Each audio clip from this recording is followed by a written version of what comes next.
உங்களால் இந்த சபதம் சாய்பா முன்னாடி செய்ய முடியுமா? நீங்க கேட்கிற ஒவ்வொரு கேள்வியும் தோல்விக்கான கேள்விகள்.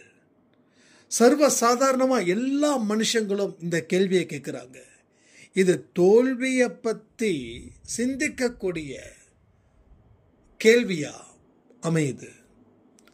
உங்க போராட்டம் முடிவுக்கே வரல. எவ்வளவு நல்லவர்களா இருக்கீங்க, எவ்வளோ வல்லமை படித்தவங்களா இருக்கீங்க, எவ்வளோ சக்தியான மனுஷனா இருக்கீங்க. ஆனால் உங்க போராட்டங்கள் முடிவுக்கு வரல. ஏன் வரல? அப்படி என்ன பெரிய பாவத்தை செஞ்சுங்க? இது நாள் வரைக்கும் உங்க வாழ்க்கை இறங்கு முகமாக போயிட்டு இருந்தது.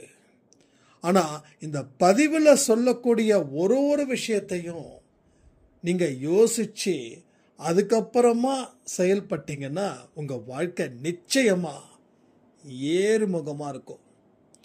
நிறைய தடைகள் கருமாக்கள் மூலமாகவும் இருக்கும், இல்லை மாய வலை கூட்டக்கூடிய சதியாலே கூட இருக்கும். ஸோ தொடர் தோல்வி தர காரணம் என்ன தெரியுமா? கேட்டா கண்டிப்பா உங்களுக்கு ஆனந்த கண்ணீர் வரும்.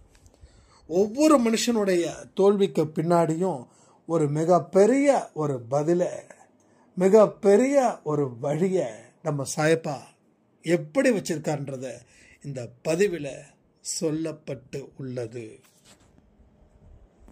சாய்ராம். என் உயிரின் உயிரானவர்களே, இன்னைக்கு இந்த வருஷத்தோட கடைசி வியாழக்கிழமை. சாயப்பாவுக்கு நன்றிகளை நம்ம நிறைய சொல்லணும். அதற்கு இன்னைக்கு நைட்டு 10 மணிக்கு லைவ் இருக்குது, 10 to 11. ஸோ நன்றிகளை மட்டும் அதிகமாக சொல்லுங்க. சந்தேகங்கள் எதுவும் வேண்டாம், கேள்விகள் எழுப்ப வேண்டாம். ஸோ நன்றிகள், நன்றி. எந்த பிரச்சனையில் நீங்கள் இருந்தாலும் சரி, தேங்க்ஸ் மட்டும்தான் அதிகமாக சொல்லணும். அதுக்காக நீங்கள் கேள்வி கேட்டால் நான் பதில் சொல்ல மாட்டேன்னு அர்த்தம் கிடையாது. ஸோ நன்றிகளை நம்ம நிறைய சொல்லணும் அப்படின்றது என்னுடைய ரெக்வெஸ்ட். ஏன்னா இந்த நன்றிகள் மூலமாக தான் நாம் கடவுளுக்கு இன்னமும் டெடிக்கேஷனாக இருப்போம். கடவுளோட சேவைகள் செய்யும்போது மனப்பூர்வமாக பலரும் செய்யலை. எதை மனசில் வச்சு கடவுளுக்கு பூஜை பிரார்த்தனைகள் செய்கிறாங்கன்னா அவங்களுடைய ப்ராப்ளத்தை பேஸ் பண்ணி தான் செய்கிறாங்க. ஒரு சிம்பிள் விஷயத்தை நான் சொல்லட்டுமா? உங்களுடைய நண்பன் இருக்கான், அவன் உங்களை கண்டுக்கவே இல்லை. நீங்கள் அவன் வீட்டை கடந்து தான் போகிறீங்க, அவனும் உங்கள் வீட்டை கடந்து தான் போகிறான். ஒரு பேச்சுக்கு கூட நீ நல்லா இருக்கியா, எப்படி இருக்கன்னு சொல்லி கேட்டது கூட கிடையாது உங்கள் நண்பன். திடீர்னு அவனுக்கு ஒரு பெரிய பிரச்சனை வருது. பிரச்சனை வந்த உடனே அவன் உங்களை ஓவராக கவனிக்கிறான். ஏன் அப்படின்னா இந்த ப்ராப்ளத்தால் உங்கள் மேலே அவன் இன்னமும் அன்பு வைக்கிறான். அப்போ இந்த ப்ராப்ளம் இல்லாத வரைக்கும் அவன் யாரோ நீங்கள் யாரோ, ஜஸ்ட்டு சிரிச்சிங்க அவ்வளோதான். ஆனால் இப்போது உங்கள் பார்க்கும்போதெல்லாம் சிரிக்கிறான், உங்கள் பார்க்கும்போதெல்லாம் உங்களுக்கு நன்றி சொல்கிறான், உங்களை பார்க்கும்போதெல்லாம் ஏதாவது உங்களுக்கு பிடிச்ச மாதிரி நடந்துக்கிறான். இதெல்லாம் ஏன் அப்படின்னா அவனுக்கு மெகா பிரச்சனை ஒன்று இருக்குது, மெகா பிரச்சனை. அந்த மெகா பிரச்சனையில் அவனை தீர்ப்பது உங்களால் மட்டும்தான் அப்படின்றத அவன் நம்புகிறான். ஏன்னா உங்களால் தீர்க்க முடியும் அப்படின்ற ஒரு தாட்டும் இருக்குது, அவனுக்கு இருக்குது. நீங்கள் ஒரு பெரிய லட்சாதிபதினு வச்சுக்கலாம், அவன் ஒரு சாதாரண ஒரு மனுஷன். இப்போ அவனுக்கு ஒரு கடன் தொல்லை, அப்போ அது உங்களால் தீர்க்க முடியுன்றதை அவன் பரிபூர்ணமாக நம்புகிறான். ஏன்னா அப்படிப்பட்ட வாழ்க்கை நீங்கள் வாழ்ந்துக்கிட்டு இருக்கீங்க. இப்போது நீங்கள் அவங்கிட்ட என்ன மாதிரி பேசுவீங்க, அவன் உங்ககிட்ட எந்த மாதிரி பேசுவான், இதுதான் கணக்கு. அப்போ கடவுள் ஒவ்வொரு தெருவுலையும் கோயில் கட்டி இருக்கார். ஆனால் நாம் என்ன பண்ணுறோம், சும்மா ஒரு ஃபார்மாலிட்டிக்காக கூட அவரை பார்க்கறது கூட இல்லை. அதையும் மீறி எத்தனையோ பேர் நம்ம அம்மா அப்பாலாம் கோயிலுக்கு வாடா அப்படின்னா கோயிலுக்கெல்லாம் வரமாட்டேன், எனக்கு அதெல்லாம் பிடிக்காது அப்படின்னு சொல்லி எத்தனையோ பேர் கோயிலுக்கு வாசலில் ஷார்ட்ஸ் பார்த்துக்கிட்டோம் ஜாலியாக இருக்காங்க. ஏன்னா கோயிலுக்கு போகிறதே மான பிரச்சனையாக நினைக்கக்கூடிய யூத் எல்லாம் எப்பயும் இருக்கு. உங்கள் வீட்டில் அப்படிப்பட்ட யாராவது இருக்காங்களா என்ன? இருந்தாங்கன்னா கமெண்ட் பண்ணுங்க. ஏன்னா ஒரு காலத்தில் வந்து நான் எப்பயுமே கடவுளுக்கு ரொம்ப பிடிக்கும். ஏன்னா சின்ன வயசில் சிதம்பரத்தில் இருக்கும்போது பக்கத்தில் ஒரு மாரியம்மன் கோயில் இருக்கும். அந்த கோயிலில் வந்து அந்த மாலெல்லாம் அவர் கொடுப்பாங்க. அந்த கோயில் சாமி போட்டிருந்த அந்த மாலெல்லாம் கொடுப்பாங்க. நான் என்ன பண்ணுவேன், அந்த மாலை பூவெல்லாம் எடுத்துகிட்டு வந்து நம்ம வீட்டில் இருக்கக்கூடிய சாமிக்கு ஃபோட்டோவில் சாமி இருப்பாங்க இல்லையா, அந்த ஃபோட்டோவில் ஒவ்வொன்றா வந்து மாலையெல்லாம் போடுவேன். ஒரு தடவை என்ன பண்ணிட்டாங்க, மாலை ரொம்ப ஜாஸ்தியாக போயிடுச்சு. எல்லா ஒரு 8-10 சாமி ஃபோட்டோ இருக்குது. 10 சாமி ஃபோட்டோ போட்டாச்சு. மாலை நிறையா இருக்கு. மாலையை வேஸ்ட் பண்ண முடியுமா? உடனே வந்து அப்பா அம்மாவோட ஃபோட்டோவுக்கு மாலை, நான் சிஸ்டர் பிரதர் 3 பேர் இருக்கக்கூடிய ஃபோட்டோவுக்கு மாலை, நான் சின்ன குழந்தையாக இருக்கும்போது ஒரு ஃபோட்டோவுக்கு மாலை, இது மாதிரி எல்லாரோடைய ஃபோட்டோவுக்கும் மாலையை போட்டு விட்டேன் நான். இது நடந்தது வந்து ஐ திங்க் எனக்கு ஒரு 7 இயர்ஸ் இல்லை 6 இயர்ஸ் இருக்கும் அப்படின்னு நான் நினைக்கிறேன். ஏன்னா அதெல்லாம் மறந்துடுச்சு. இப்போ அப்பா அம்மா சொன்னது தான். அப்போ வந்து வீட்டில் வந்து அம்மா கிட்ட ரொம்ப பெருமையாக நினைக்கிறேன். பார்த்தீங்களா மாலைலாம் போட்டேன்னு. அம்மா பார்க்குறாங்க அப்படியே, ஆடா பாவி உயிரோடு இருக்கிறவங்களுக்குமா மாலை போடணும்னு சொல்லி ஒரு வழி பண்ணிட்டாங்க. ஸோ அப்போ என்னென்னா அவ்வளோ சாமின்னா ரொம்ப பிடிக்கும். அதனால் எந்த கோயிலுக்கு போனாலும் சரி, ஜீசஸ் எங்கே போகலாம், மசூதி இதற்கு போனதில்லை, ஆனால் ரொம்ப ஆசை எனக்கு போகணும்னு. அதனால் வெளியில் நின்று கும்பிட்டுட்டு வருவேன். அதாவது எனக்கு நல்லது செய்யணுன்றதுக்காக நான் கோயிலுக்கு போனதே கிடையாது. நீங்கள் நம்புறீங்களோ நம்பலையோ தெரியல, பட் நல்லது செய்யணுன்றதுக்காக நான் கோயிலுக்கு போகல. அப்போது ஒரு 6-7 வயசில் எனக்கு என்ன நல்லது செய்யணும்னு சொல்லி நான் அந்த கோயிலுக்கு பக்கத்தில் இருக்க சாமி கோயிலுக்கு போயிட்டு அங்கே இருக்கிற மாலையெல்லாம் தூக்கிட்டு வந்து இங்கே இருக்கிற சாமி ஃபோட்டோவுக்கு என் ஃபோட்டோக்கெல்லாம் போடணும். ஸோ அந்த தாட் இல்லை, என்னமோ ஒரு ஈர்ப்பு.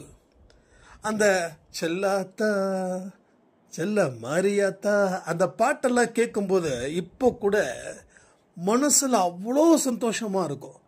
அப்புறம் கற்பூர நாயகியே கனகவல்லி காளி மகமாகி அபமாரியம்மா, அந்த பாட்டு எல்லாரும் ஈஸ்வரியம்மா பாடின பாட்டெல்லாம் சான்ஸே கிடையாது. ஏன்னா அந்த மாரியம்மன் பாட்டுக்கு அதை தான் போட்டுக்கிட்டே இருப்பாங்க. அப்போ டிஎம்எஸ் சாங் இருக்கும், ஜேசுதாஸ் சாங் இருக்கும், வீரமணி சாங்ஸ் இருக்கும். எல்லாம் அந்த அந்த டைமில் வந்து சரி பக்தி பாடல்களுக்கு இப்போ வர பாடலுக்கு அதுக்கு சம்மந்தமே இல்லை. ஏன்னா இப்போ வந்து அன்னைக்கு வந்து ஒரு உணர்வு பூர்வமான ஒரு ரேஞ்சில் வந்து இருந்தது எல்லாமே. ஜேசுதாஸ் இத்தனைக்கும் ஒரு கிறிஸ்டியன் கம்யூனிட்டி, ஆனால் அவரு பாடாத பாட்டெல்லாம் சொட்ட சொட்ட தேன் சொட்ட சொட்ட எத்தனையோ பாட்டு. ஒரு பொய்யின்றி நெய்யின்றி பொய்யின்றி சரி தெரியல, பொய்யின்றி மெய்யின்றி அந்த பாட்டு இன்னைக்கு நான் லைவ்ல பாடுறேன் கேளுங்க. நான் கொஞ்சம் லிரிக்ஸ் மட்டும் பார்த்துக்கிறேன். அந்த பாட்டு கேட்கும் போதெல்லாம் அவ்வளோ சந்தோஷமா இருக்கும், அவ்வளோ ஆனந்தமா இருக்கும். அந்த இன்ப மழை அப்படின்னு சொல்லுவாங்க இல்லையா, அது மாதிரி. அப்போ நான் பொறுத்த வரைக்கும் இங்கே நான் சொல்றதுக்கு தயவுசெய்து மன்னிச்சிருங்க, உங்களுக்கு புரியறதுக்காக நான் சொல்றேன். ஸோ எந்த இடத்துலையும் கடவுள் எனக்கு நல்லது செய்யணும் அப்படின்றதுக்காக நான் கோயில் வாசலில் போய் நிற்கல. ஆனால் இயல்பாகவே எனக்கு அந்த தெய்வத்து மேலே அவ்வளோ பாசம், நம்பிக்கை கூட இல்லை, பாசம், ரொம்ப பாசம். ரொம்ப சின்ன வயசில் 2 செங்கலை வச்சு அதுக்கு மேலே ஒரு பலகையை வச்சு அதுக்கு கீழே விநாயகரோட சின்ன சிலையை வச்சு அதை வந்து கொஞ்சம் சுத்தப்படுத்தி ஊதுபத்தி ஏற்றி சாமி கும்பிடுவேன். அதாவது நான் கிராமத்தில் இருக்கும்போது இதெல்லாம் வந்து போகுது. நான் மறந்தாலும் என் கூட இருக்கிறவங்க எல்லாம் சொல்லிக்கிட்டே இருக்க அது என்றைக்குமே வந்து ஞாபகத்திலே இருக்குது 100%. அந்த இயல்பான நிலையில் நாம் இருக்கணும். இப்போது நமக்கு இந்த ஜென்மத்தோட முடியல பொறுப்பு, அடுத்த ஜென்மமும் இருக்குது. இந்த ஜென்மத்தில் யாராருக்கிட்டலாம் நான் பேசுகிறேனோ, உங்ககிட்ட யாரெல்லாம் பேசுகிறாங்களோ, நெக்ஸ்ட் ஜென்மத்திலையும் இப்படிப்பட்ட விஷயங்கள் 100% நடக்கும். ஸோ போன ஜென்மத்திலையும் நம்ம வாழ்ந்தோம், அதுக்கு முந்தின ஜென்மத்திலையும் வாழ்ந்தோம். இப்போ இந்த ஜென்மத்தில் வாழ்ந்துக்கிட்டு இருக்கோம், அடுத்த ஜென்மத்தில் டெஃபினட்டாக வாழுவோம். அப்போது இன்னைக்கு பிரச்சனைகளுக்காக கடவுளை வணங்குறவங்களுக்கு தான் இந்த பாயிண்டே தவிர, ஒரு அன்பு ரீதியாக கடவுளை வணங்குறவங்களுக்கு நான் பாயிண்ட் பண்ணலை. நான் பாயிண்ட் பண்ணுறது யாருக்குன்னா, பிரச்சனைகளை அடிப்படையாக கொண்டவர்களுக்கு. அப்போ இந்த ப்ராப்ளம் இல்லாத வரைக்கும் கடவுள் யாரோ நீங்கள் யாரோ. இப்போ ப்ராப்ளம் வந்ததுக்கப்புறம் கடவுளும் உங்களும் பிரிக்க முடியாத மனிதர்களாக மாறுறீங்க. அப்பையும் உங்களுக்கு என்ன ஆகுதுன்னா, என் பிரச்சனை தீரணுன்றதுக்காக தான் ஒரு அடி எடுத்து வைக்கிறோம். ஸோ அந்த அடி எடுத்து வைக்கிறத விட்டுட்டு இயல்பாக கொஞ்சம் கவனிங்க, கொஞ்சம் கவனிங்க. ஒவ்வொரு கோயிலுக்கும் போங்க. நான் இப்பயே சொல்கிறேன், எல்லா கோயிலுக்கும் போங்க. அங்கே இருக்கிற அந்த கோயிலில் இருக்கக்கூடிய அம்மனோ இல்லை சிவனோ பெருமாளோ ஆஞ்சநேயரோ அப்படியே 5 நிமிஷம் பாருங்க. நம்ம கோயிலுக்கு போனால் சாமியை பார்க்கறதே இல்லை. கற்பூரம் காட்டும் போது எத்தனை பேர் கடவுளோட கண்களை பார்த்துருக்கீங்க? யாரும் பார்த்துருக்க மாட்டோம். அந்த நேரத்தில் தான் கண்ணை இறுக்கமாக மூடி வச்சு நம்ம பிரச்சனைகளை சொல்லிக்கிட்டே இருப்போம். இன்னும் சில பேர் பார்த்தீங்கன்னா கோயிலுக்கு போகும்போது ஒரு பெரிய லிஸ்ட் இருக்கும், ஒரு 8, 10, 12 பேர். அவங்களோட பெயர், நட்சத்திரம், ராசி எல்லாம். இந்த இடத்துல என்ன ஆகுதுன்னா, நீங்கள் கடவுள்கிட்ட வந்துட்டாவே உங்கள் குடும்பம் காக்கப்படும். நீங்கள் தனியாக அர்ச்சனை சொல்லி தான் கடவுள் காப்பாற்றணுன்ற தாட்டு என்றைக்குமே இல்லை. நீங்கள் சொன்னால் நம்புறீங்களோ நம்பலையோ, என் பேருக்கு அர்ச்சனை பண்ணி பல வருஷம் ஆச்சு. நான் கோயிலுக்கு போய் மொத்தமாக இந்த ஒரு 5 வருஷத்தில் சொல்கிறேன், 5 தடவையோ இல்லை மீறி போனால் 10 தடவையோ போயிருப்பேன், அவ்வளோதான். ஏன்னா எனக்கு பொறுத்த வரைக்கும் உள்ளுக்குள்ளே எனக்குள்ளே அவர் இருக்கார். உங்ககிட்ட பேசும்போது அவர் இருக்கார். நீங்கள் என்கிட்ட, அதாவது கமெண்ட் மூலமாக, வாட்ஸ்அப் மூலமாக பேசும்போதும் அவர் என்கிட்ட இருக்கிறாரு. அப்புறம் எனக்கு தனிப்பட்ட முறையில் நினைக்கும் போது அவர் இருக்கார். ஸோ எல்லாம் சாய்மயம் அப்படின்னு சொல்லுவாங்க இல்லையா, அந்த மாதிரி தான் எனக்கு இருக்குது. அப்போ இந்த ஜென்மத்திலேயே, அதை 2024 இந்த விஷயத்தை நீங்கள் தயவு செய்து புரிஞ்சுக்கோங்க. கடவுளை நம்ம பிரச்சனையால் தேடுறதை தாண்டி அன்பினால் தேட வேண்டும். அந்த அன்பு இயல்பாக இருக்கணும், அதுதான் முக்கியம். அப்போ அந்த அன்பு இயல்பாக இல்லையா அப்படின்னு எனக்கு வருமானு சொல்லி நீங்கள் கேட்காதீங்க. அந்த அன்பு இயல்பாகவே உங்களிடம் மறைஞ்சிருக்குது, இல்லைன்னு சொல்லலை, மறைஞ்சிருக்குது. இப்போ சூரியன் இரவு மாலை ஆச்சுன்னா மறைஞ்சிடுது. ஒரு 7, 8 மணிக்கெலாம் பார்த்தா சுத்தமாக இல்லை. அதுக்காக அது இல்லைன்னு ஆகிடுமா? சொல்ல முடியும் உங்களால்? அப்போ இல்லைன்னா அடுத்த நாள் வரக்கூடாது தானே? அடுத்த நாள் வருதுன்னா அது மறைஞ்சிருக்குது. ஸோ அந்த சூரியனை உதாரணமாக வச்சுக்கோங்க. அது ரொம்ப உங்களுக்கு முக்கியமாகவும் இருக்கும். அதுதான் உங்களுக்கு மிகப்பெரிய உதாரணம். அது மறைஞ்சிருக்குது, அந்த இயல்பான அன்பு. அதை நீங்கள் பொறுமையாக நிதானமாக தேடி பார்த்தீங்கன்னா அந்த அன்பு கண்டிப்பாக உங்களுக்குள்ளே இருக்கும். அதுதான் நீங்கள் தேடணும். இப்போ ஏன் நிறைய போலி சாமியார்கள் உருவாகிறாங்க அப்படின்னா, நம்ம மேலே இருக்கக்கூடிய பயம், நம்ம மேலே இருக்கக்கூடிய அவநம்பிக்கை, நம்மளை சுற்றி சுற்றி ப்ராப்ளம் நம்மளை அடிக்குது, சுற்றி சுற்றி ரவுண்டு கட்டி அடிக்குது நம்மளை. அதற்காக தான் பிரச்சனை தீர்ந்ததுன்னா போதும்னு சொல்லி நாம் பல பேருக்கு சொல்லியிருப்போம், போலி சாமியார்கிட்ட போவாதீங்க, வராதிங்கன்னு. ஆனால் நாமளே போய் சிக்கலில் போய் விட்டுருவோம். அந்த அன்பு இயல்பான நிலையில் இருக்கும்போது நீங்கள் ரொம்ப ஸ்ட்ராங்காக இருப்பீங்க. எதை நம்பணும், எதை நம்பக்கூடாதுன்னு நீங்கள் தெளிவாக இருப்பீங்க. நான் இது வரைக்கும் எந்த ஒரு சாமியார்களையும் நம்பி நான் இல்லை. ஏன்னா மனுஷனாக பிறந்த அத்தனை பேருக்கும் அந்த கடவுள் தன்மை இருக்குது. எனக்கு மட்டும்தான் அந்த கடவுள் தன்மை இருக்குதுன்னு ஒருத்தர் சொல்கிறாங்கன்னா அவங்க மிக டேஞ்சரானவங்க. அப்போ எல்லாத்துக்கிட்டும் அந்த கடவுள் தன்மை இருக்குது. அது என்ன 1, 2 பேர்கிட்ட மட்டும்தான் இருக்குது? என்கிட்ட இருக்குது, கேட்குற உங்ககிட்ட இருக்குது. ஸோ எல்லாருக்கிட்டையும் இருக்குது. ஏன்னா இது எப்படி நான் சொல்கிறேன்னா, பகவத்கீதையில் சொல்லக்கூடிய வார்த்தை தான். ஒட்டுமொத்த ஆன்மாவும் சேர்ந்து தான் பரமாத்மா. அந்த ஆன்மா எங்கே இருக்குது? மனுஷங்கிட்ட மட்டும் இல்லை, அத்தனை உயிரினத்துக்கிட்டையும் இருக்குது. உயிரற்ற நிலையில் இருக்கிற இடத்துலையும் இருக்குது. ஒரு சேரா, ஒரு டிவியா, நல்லா யோசி பாருங்க. ஒரு சேரு நீங்கள் புதுசாக வாங்குறீங்க, அது ஒரு 5 வருஷம் இல்லை 10 வருஷம் உழைக்குது, அதுக்கப்புறம் உழைக்கல. அப்போ அந்த சேருக்கு முடிஞ்சிடுச்சுன்னு அர்த்தம். அந்த சேர் என்ன பண்ணுறோம், பழைய பொருள் வாங்குறவங்க கிட்ட போடுறோம். சரி, அவங்க என்ன பண்ணுவாங்க, அந்த சேருக்கு 200 இல்லை 100 கொடுக்குறாங்க. ஏன் கொடுக்குறாங்க, எதுக்கு கொடுக்குறாங்க, யோசிச்சு பார்த்துருக்கோமா? அப்போ அந்த சேர் எங்கே போகுது? அப்போ உங்ககிட்ட காசு வாங்கி, சாரி, உங்ககிட்ட சேரை வாங்கி அந்த சேருக்கு உண்டான காசை கொடுத்து அந்த சேரை அவங்க குப்பையில் தூக்கி போட போகிறாங்களா என்ன? யோசிச்சு பாருங்க, நல்லா யோசிச்சு பாருங்க. சாதாரண விஷயம், பழைய பொருள் எல்லாமே வாங்குறாங்க. ஒன்றும் இல்லை, நம்ம வீட்டுக்கிட்ட இந்த தலைமுடியை வாங்குறாங்க. வீட்டில் அம்மா சொல்லுவாங்க, டே உன் தலைமுடி நிறையா, இப்போ கொஞ்சம் முடி கம்மி பண்ணதால நிறைய இருக்காது, டே எல்லாம் கொஞ்சம் சேர்த்து வச்சா கூட எது போகிறோம் கொடுப்பாண்டான்னு சொல்லி கிண்டல் பண்ணுவாங்க. ஸோ எல்லாமே ஏதோ ஒரு விஷயத்துக்காக தான் போகுது அங்கே, ரைட்டா? அப்போது ஒரு பொருள், இந்த சேரு ஒரு பழைய பொருள் வாங்குறவங்க கிட்ட போகுதுன்னா அவங்க போய் குப்பையில் தூக்கி போடல, உங்ககிட்ட 200 கொடுக்குறாங்க.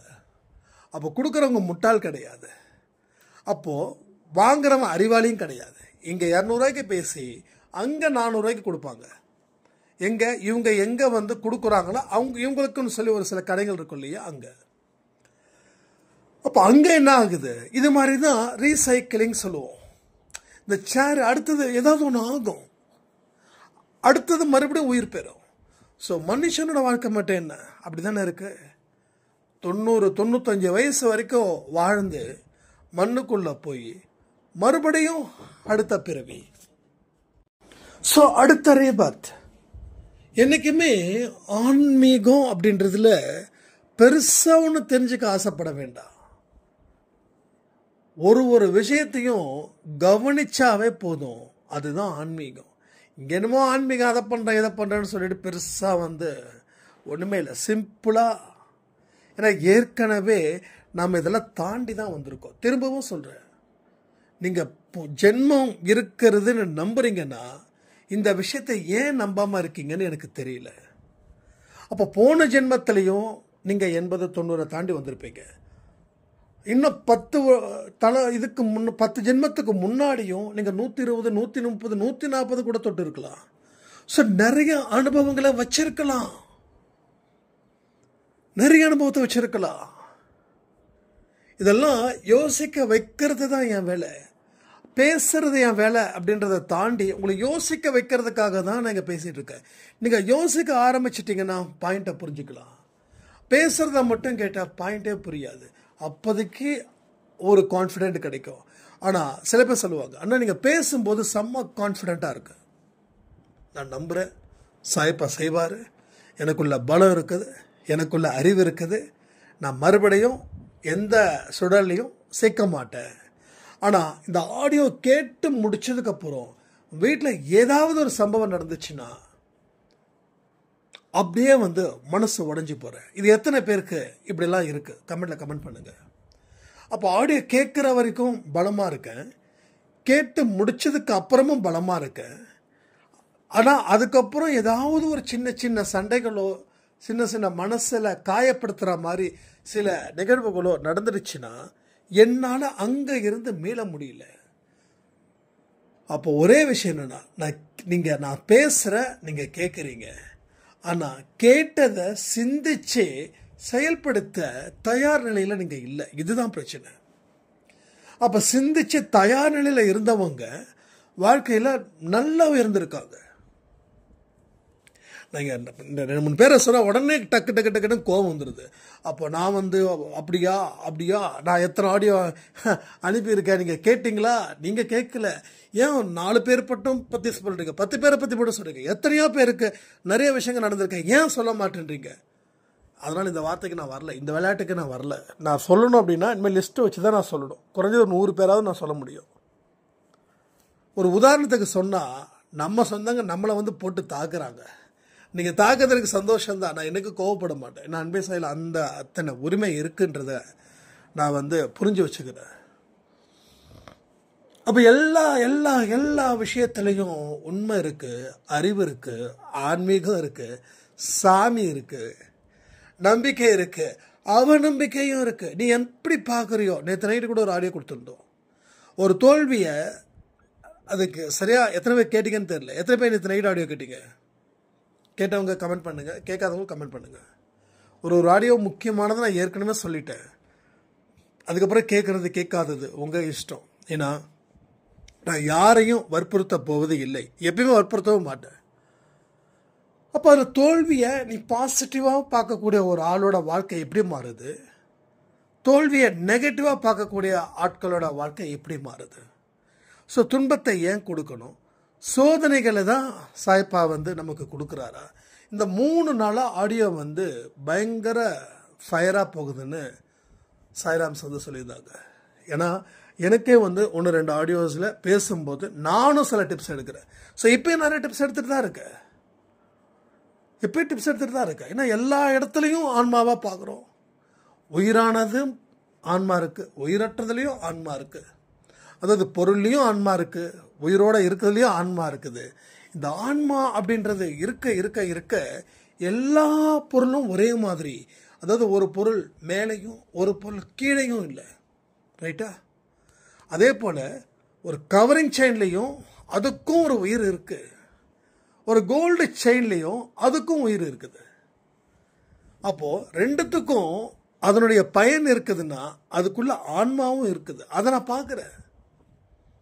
அப்போது கோல்டு செயின் அது ஒரு மாதிரியாகவும் கவரிங் செயினை ஒரு மாதிரியாகவும் நான் பார்க்கல. எல்லாமே பயன்படுத்தக்கூடிய விஷயங்கள் தான். இந்த கோல்டு செயினை எப்படி பாதுகாப்பாக வச்சுருக்கியோ அதே மாதிரி கவரிங் செயினை நீ பாதுகாப்பாக வச்சுருந்தனா உண்மையிலே சொல்கிறேன், உன்னோட கடவுளோட தத்துவத்தை நீ அறிஞ்ச. இல்லைப்பா அது கோல்டு செயினுப்பா போனால் போயிட்டு போகுது அப்படின்னா, அப்போ நீ ஒரு பொருளுக்கு மதிப்பு கொடுப்ப, இன்னொரு பொருளுக்கு மதிப்பு கொடுக்க மாட்ட. ஸோ எல்லாத்துக்கும் ஒரே மதிப்பு தான். இப்போது இந்த செயினுக்கு கொடுக்குறவங்க மனுஷனுக்கு கொடுப்பாங்க. காரில் போகிறவனுக்கு ஒரு மரியாதை, ஃப்ளைட்டில் போகிறவனுக்கு ஒரு மரியாதை, ஒரு 2 வீலரில் போகிறவனுக்கு ஒரு மரியாதை, சைக்கிளில் போகிறவங்களுக்கு ஒரு மரியாதை, நடந்து போகிறவங்களுக்கு ஒரு மரியாதை, படித்தவங்களுக்கு ஒரு மரியாதை, படிக்காதவங்களுக்கு ஒரு மரியாதை, பதவியில் இருக்கிறவங்களுக்கு ஒரு மரியாதை, பதவியில் இல்லாதவங்களுக்கு மரியாதை, சம்பாதிக்கும் போது அப்பாவுக்கு ஒரு மரியாதை. அதே அப்பா சம்பாதிச்ச காலம் முடிஞ்சு வீட்டில் ஒரு ஓரமாக உட்கார வைக்கும் போது ஒரு மரியாதை, ரைட்டா? ஏன்னா நம்ம வீட்டில் அப்பா இருக்காரு. அப்போது அவர் எப்போல்லாமா ஃபீஸ் போவாரோ அப்போல்லாம் நான் அவர்கிட்ட போய் பேசுவேன். அப்போல்லாம் என்ன பேசுவேன் அப்படின்னா, நானே வாயை கிளறுவேன். நீங்களாம் ஒரு காலத்தில் எப்படி இருந்திருப்பீங்கல்ல அப்படின்னும் போது அப்படியே நின்று பேசுவார். அந்த கம்பீரம் 2 நாளைக்கு அவர் பூஸ்ட் கட்ச மாதிரி. ஏன்னா அப்பாங்கள் பொறுத்த வரைக்கும் சம்பாதிச்சு கொடுத்து செவந்த கை. இங்கே அப்பாக்களால் அம்மா தான் நமக்கு உயிர். ஆனால் அம்மாவுக்கு உயிர் கொடுத்ததே அப்பா தான், ரைட்டா? ஸோ நல்லா புரிஞ்சுக்கோங்க. ஸோ அப்பா இல்லைன்னா குடும்பம் ரொம்ப கஷ்டம். அதுக்காக இங்கே அப்பா இல்லாதவங்க தயவுசெய்து ஃபீல் பண்ண வேண்டாம். சொல்கிறேன், நீங்கள் இன்னமும் ஸ்ட்ராங்காக இருக்கணும். அது சில விஷயங்கள் ஓப்பனாக சொல்லும்போது மற்றவங்களுக்கு அது கஷ்டத்தை கொடுக்குன்றதுக்காக நான் சொல்லலை. ஆனாலும் சில விஷயங்கள் சொல்லணும். அப்போ அப்பாவோட அருமையும் அப்பாவோட பெருமையும், அம்மாவோட பெருமை நிறைய பேசியாச்சு. அப்போ அப்பா மட்டும் என்ன விதிவிலக்கா? கண்டிப்பாக இல்லை. ஒரு குடும்பத்தில் அந்த ஒரு பாதுகாப்பு அம்மா கொடுக்குறாங்கிறத தாண்டி அப்பா கொடுக்குறாங்கன்னா அதனுடைய பவரே வேற மாதிரி இருக்கும், ரைட்டா? அதனோட பவரே வேற மாதிரி இருக்கும். அதை நாம் புரிஞ்சுக்கணும். அதனால தான் இன்னைக்கு சாய்பாபாவை தெய்வமாக இல்லாமல் அவரை அப்பாவாக வச்சிருக்கிறோம். சாயப்பா என் அப்பாப்பா, இவ்வளோ நல்லா இருக்குல்ல. ஷீரடியில் போகும்போது அன்பே சாய் குடும்பத்தில் எனக்கு மட்டும்தான் அப்படி தாட் வருதுன்னு பார்த்தா நம்ம குடும்பத்தில் இருக்கிறவங்க அத்தனை பேருக்கும் அந்த தாட்டு தான் இருக்குது. என்னென்னா என்னோட அப்பா பக்கத்து எத்தனை பேர் வந்திருக்காங்க பாரு அப்படின்னு நான் நினைப்பேன் அடிக்கடி. அப்போ என்கிட்ட ஒரு சாய்ராம் இப்போ ரீசெண்டாக அன்பே சாய் இது போனாங்க. அண்ணா நாங்கள் போனோம், சூப்பராக போனோம், கரெக்டாக எல்லாம் ரொம்ப சூப்பராக தரிசனம்லாம் பக்காவாக இருந்தது. கூட்டம் அதிகமாக இருந்தது. அதிகமாக இருக்கும்போது எனக்கு நான் கவலைப்படவே இல்லை. அதுக்கு பதிலாக நான் இப்படி திங்க் பண்ணேன், என்னோட அப்பாவை பார்க்கறதுக்கு ஊரே வந்திருக்குது அப்படின்னு. ஸோ எக்ஸலண்ட்டுங்க. ஏன்னா எனக்கு இது வந்து ரொம்ப பிடிச்ச ஒரு வார்த்தை. இது ஒவ்வொரு சாய்ராமோட நம்ம அன்பே சாய் குடும்பத்தில் இருக்கிறவங்களுக்கும் அது அந்த நெருப்பு எரியணும்னு நினைக்கிறேன். என் அப்பா பார்க்க எத்தனை பேர் கூட்டம் வந்திருக்கு அப்படின்னு யாராவது முட்டி முட்டி மோதுறாங்களா அவங்க கிட்ட, போங்க எங்கள் அப்பாவை தானே பார்க்க போறீங்க போங்க. அந்த மனநிலை எப்படி இயல்பாக வந்திருக்கு, அதான் விஷயமே. அன்பே சாயில் நிறைய விஷயங்கள் இயல்பாக வந்திருக்கு. ஏன்னா உங்களுடைய ஆழ் மனசில் மறைஞ்சு இருக்கக்கூடிய ஒரு விஷயத்தையும் அது வெளிச்சத்துக்கு கொண்டு வருது. இதை நான் சொல்லல, இதையும் ஒரு சாய்ராம் தான் சொன்னாங்க. ஆழ் மனசில் நிறைய விஷயங்கள் புதஞ்சிருக்குதுன்னா ஒவ்வொரு ஆடியோவை கேட்கும் போதும் எனக்கான ஆடியோன்னு சொல்லி 4 வருஷமாக ஃபாலோ பண்ணுறாங்க.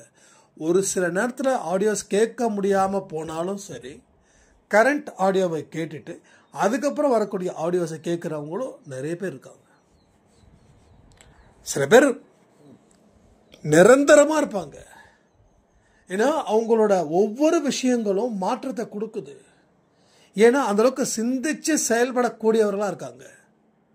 இன்னும் சில பேர் வருவாங்க, நிற்பாங்க, பிரச்சனை தீருதான்னு பார்ப்பாங்க.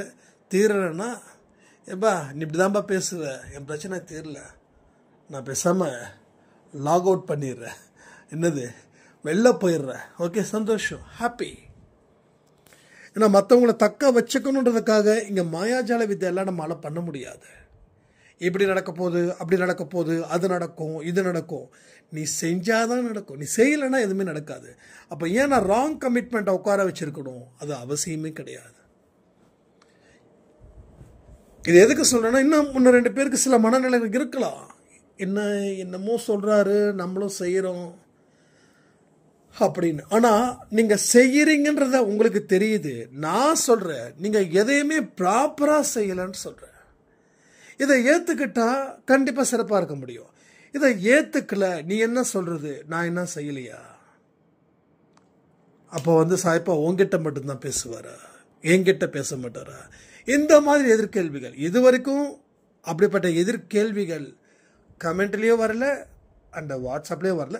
வந்தாலும் கவலைப்பட போறதும் இல்லை. ஏன்னா நம்ம தான் சொல்றோமே, ஒரு யோகி போலதான் வாழ்ந்துட்டு இருக்கோம். இன்பமும் துன்பமும் ஒன்று. என்னை பொறுத்த வரைக்கும் அதுதான். பனியும் ஒன்று தான். இப்போ கூட செம்ம பனி, செம்ம பயங்கர சில் கிளைமேட்டு. ஆனாலும் பச்சை தண்ணி தான் நான் குளிக்கிறேன். பச்சை தண்ணி தான் குளிக்கிறேன். எனக்கு தேவைப்படுது வெந்நீர் நல்லா சூடாக ஊற்றணும்னு. வேண்டாம், உடம்புக்கு சுகத்தை கொடுக்க வேண்டாம். சுகம் கொடுக்கறது சோம்பேறித்தனத்தை உருவாக்காதா? உடம்பு முடியலையா, ஃபீவர் அடிக்குதா, அப்போ வந்து 1 நாள் 2 நாள் கழிச்சு உடனே பச்சை தண்ணியில் குளிச்சா கண்டிப்பாக ப்ராப்ளம்ஸ் வரலாம். ஏன்னா நம்ம வந்து ஒர்க் பண்ணக்கூடிய இடத்துல நம்ம இருக்கோம்.